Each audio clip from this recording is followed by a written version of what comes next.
Yo les BG, j'espère que vous allez bien. Aujourd'hui, on se retrouve sur Aether Gazer. Cette fois-ci, on va parler encore une fois de Tsukuyomi, comment faire un maximum de dégâts avec le personnage. Donc, bien sûr, je vais vous montrer tout ça dans cette vidéo. Donc, les gars, vous verrez au cours du gameplay que justement, je suis parti avec deux personnages. Donc, Bunzebo Tengu, donc le personnage de type rang A, voilà, qui est actuellement triplesse chez moi, en duo justement avec notre ami Tsukuyomi. Donc, c'est un duo extrêmement puissant. Donc voilà, je voulais vous montrer un petit peu en même temps.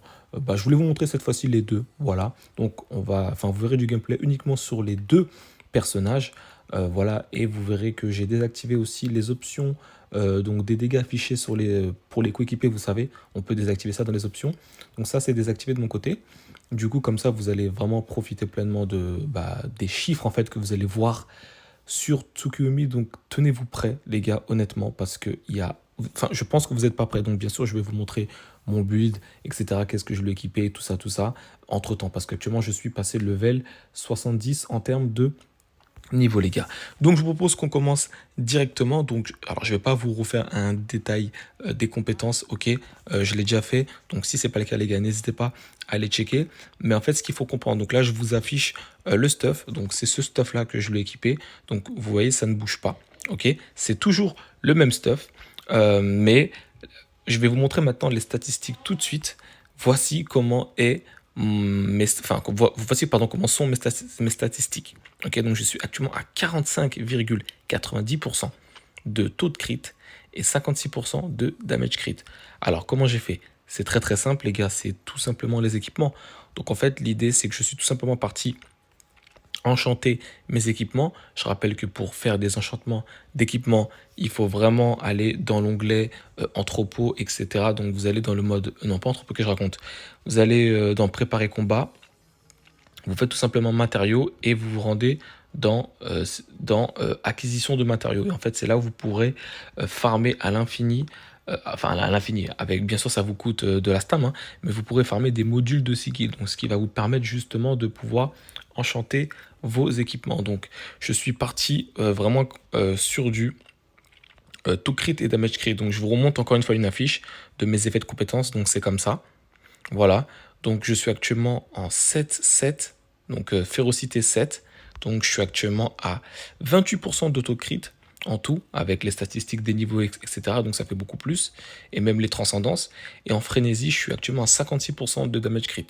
Donc mon objectif, c'est d'atteindre les 64% de damage crit. Comme ça, je suis vraiment bien. En taux de crit, je suis plutôt bien, je suis presque à une chance sur deux. Donc voilà, de toute façon, vous le voyez à l'écran, les gars. Les dégâts sont monumentaux.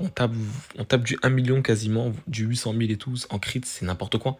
C'est n'importe quoi. Donc vraiment, ce que je vous conseille de faire, les gars, c'est vraiment de excusez-moi, de vraiment prioriser les damage crit et les taux crit si vous voulez vraiment faire un maximum de dégâts. Donc, c'est-à-dire que quand vous allez farmer du stuff, vraiment, faites attention aux effets fixes. Vous savez, donc, quand vous farmez du stuff légendaire, ok, ou épique, mais principalement le légendaire parce que c'est ce qu'on va viser, et bah vous avez vu qu'on a des substats qu'on ne peut pas changer. Donc ce sont des substats standards qu'on ne peut pas changer. Donc ils appellent ça des effets fixes. Donc ça, faut faire attention. Donc l'idée c'est de farmer ça en boucle jusqu'à avoir la bonne substat principale. Comme ça, vous partez déjà avec un bon point. Et ensuite, les substats secondaires, vous pouvez les changer justement avec les modules. Ok. Donc l'idée c'est vraiment de vous concentrer sur le damage crit. Ne vous concentrez pas sur tout simplement les dégâts de tonnerre, par exemple, pour ceux qui se posent la question, pourquoi? Parce qu'en fait, le personnage fait déjà pas mal de dégâts de tonnerre, sachant que je ne vous ai pas montré. Je vais vous montrer tout de suite à l'écran. J'ai actuellement réussi à choper, comme vous le voyez, son foncteur spécialisé. Donc c'est très très très intéressant, qui lui booste entre guillemets ses dégâts de tonnerre. Et au niveau des codes, en fait, Dizer, ce qui est très intéressant, c'est que euh, le lame impériale, donc je vous affiche ça aussi, bam. Lame impériale, ça vous dit en gros que le troisième mouvement de tonnerre sorti de nulle part dissipe également un saut du tonnerre. Et chaque fois qu'un saut du tonnerre est dissipé, et ben les dégâts de tonnerre, donc, enfin, genre tes dégâts de tonnerre vont augmenter de 35% pendant 12 secondes. Vous voyez? Donc toutes les 12 secondes, si tu réussis à dissiper un saut de tonnerre, etc., enfin bref, tu vas toujours être à 35% de bonus dégâts de tonnerre. Donc, pas forcément besoin de lui stuff full dégâts de tonnerre. Je préfère largement lui stuff full dégâts critiques. De toute façon, clairement, en termes d'attaque sur les équipements, je suis actuellement... alors, je suis niveau 4 en termes d'effet de compétence attaque. Je suis niveau ouais, 4, donc j'ai 16% d'attaque. Vous voyez que c'est pas non plus énorme. Mais comme je vous l'ai dit, j'ai vraiment priorisé les crits. Donc l'auto-crit, je suis à 28%, niveau 7. Et damage crit, je suis niveau 7 aussi, à 56%. Donc vraiment, c'est ce que je vous recommande, les gars. Voilà, montez bien vos équipements, montez-les correctement. Et bien sûr, sur les équipements, encore une fois, au niveau des reconstitutions, vous avez des reconstitutions que vous savez améliorer, comme j'ai pu dire dans une de mes précédentes vidéos. Ça, c'est très important. Donc ça, c'est en gros, vous allez pouvoir booster de 20% supplémentaire l'équipement que vous allez porter pour votre personnage. Donc c'est pour ça, sont très très importants. Donc là, actuellement, j'ai 2 équipements sur mon perso qui boostent mes équipements de 40% au total. Donc c'est pour ça aussi, ça faut le prendre en compte. Vous voyez? Donc c'est très très très très très intéressant. Donc voilà, donc vraiment, Tsukuyomi les gars, que dire, un personnage très très fort. Et vous voyez que avec le duo, comment ça s'appelle? Avec le duo Buzembu, donc la version A hein, que vous pouvez avoir si vous mettez, je crois, 1 €, etc. dans le jeu ou dans les invocations.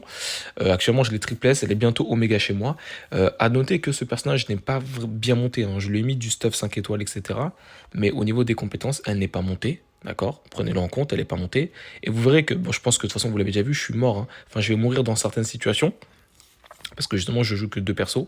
Et surtout, mon perso, Bunzenbu, n'est pas aussi bien monté que ça. Elle est 70, certes. Mais en termes de compétences, etc., clé d'accès, elle n'est pas montée, quoi. Voilà. Je voulais le souligner. Donc, si vous voyez que je meurs dans la vidéo, c'est normal. Sinon, bien sûr, si j'avais 3 personnages, ou je rajoutais Poséidon ou un autre perso, ça aurait été beaucoup plus simple. Mais vous voyez que je tiens quand même le truc, parce que bon, voilà, vous voyez des gros chiffres. Et en fait, la technique que je peux vous conseiller, si vous jouez vraiment euh, Tsukuyomi, pour faire un maximum de dégâts, les gars, c'est vraiment de spammer la compétence 1. En fait, vous faites la compétence 1, ensuite vous faites la compétence 3, ensuite compétence 2, et ensuite vous spammez la compétence 3. Vous voyez, en fait, vous faites 1, 3, 2, 3, 3. 1, 3, 2, 3, 3. Vous pouvez partir en entraînement si vous le souhaitez. Vous verrez que c'est très très simple. Voilà. Mais voilà, dès que vous allez faire ça, vous verrez qu'en fait, vous allez voir, vous allez faire beaucoup de dégâts de zone, vous savez, avec son espèce d'éclair là qu'elle va pouvoir infliger aux ennemis. Donc ça, vous voyez que dans certaines situations, je l'utilise correctement parce que ça fait vraiment des dégâts roux en fait. Vu que principalement, Tsukuyomi fait des dégâts mono-cibles, vous le savez, en vrai de vrai, elle n'est pas si simple à jouer. Parce que vu qu'elle fait que des dégâts mono-cibles sur ses attaques normales et sur ses compétences, c'est pas évident. Mais quand tu gères bien justement ce petit combo là, donc combo 1, 3, 2, 3, 3, si tu gères ce combo là, tu vas faire des dégâts monumentaux. Voilà. Donc ensuite, quoi dire? Après, à noter les gars, je suis actuellement level 70. Donc ça aussi, ça prend en compte. Donc bien sûr, plus tu montes de niveau, etc., plus tes statistiques vont monter. Voilà. Donc c'est pour ça que je suis aussi, en termes de statistiques, ça m'a aidé. Alors ça booste pas mes damage crit. Hein. Ça a juste augmenté un petit peu mes to crit, le fait de pouvoir limit break en niveau. Voilà, mais une fois que je passerai 80, je pense que ça va m'augmenter encore une fois mes statistiques. Et à noter aussi que j'ai aussi le personnage double S, ok, donc je l'ai SS. Ça, faut le prendre en compte parce que ça donne aussi des statistiques, ok.